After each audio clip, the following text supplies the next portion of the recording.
So, step number three to healing that worked for me was spending time to myself. Um, Culturally, we are a multi generational family. My late brother loved being with a lot of people, so I was used to being around lots of people all the time, and that brought me comfort.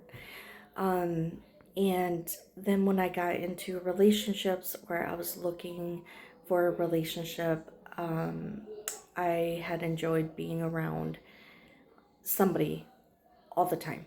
Um, and that was before my marriage, so that was like my very first relationship. I've only been in three serious relationships, and he was my 12-year relationship. By the time I got to post divorce, I realized that I could be really independent and on my own, and it was scary. I also was not in a place of self love, and so I looked for that externally in men. And I learned quickly after I had decided to start my healing journey in September of last year that I really needed time to be alone. There wasn't a lot of time after my divorce where I actually spent time to get to know me and to heal the parts of me that were still hurting. So when I left for Australia in October, I was gone for a month. I went to Australia and New Zealand, and it was just incredible not being anybody. I wasn't a therapist. I wasn't someone's girlfriend. I wasn't, someone's just option. I was me, and I got to figure out who I was. And I met so many people, and I heard their stories, and just hearing their resilience and power and strength gave me the ambition and inspiration to do more for me. And I started asking myself, like, why am I living for someone else? Why am I doing things to make other people happy and not putting myself first? I think parents can contest to this too.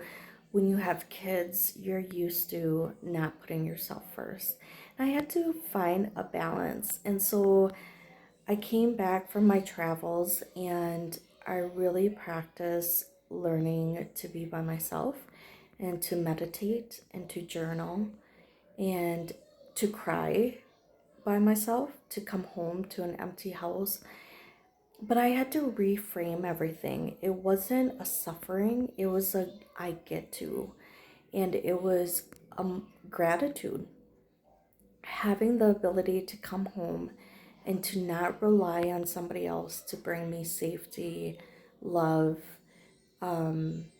joy. I really started finding it within myself. I got back into yoga. I started doing things that really brought me a peace of mind and figuring out who I was and what I wanted in a future relationship. Then, so there's challenges, right? This is not a perfect story by any means. I met somebody and we connected, and I felt that instant gratification, right? Like, I want this, I'm ready, let's do this. It's been, a few months, outside of a different connection, and it was short lived. And I'm not putting him down, totally me.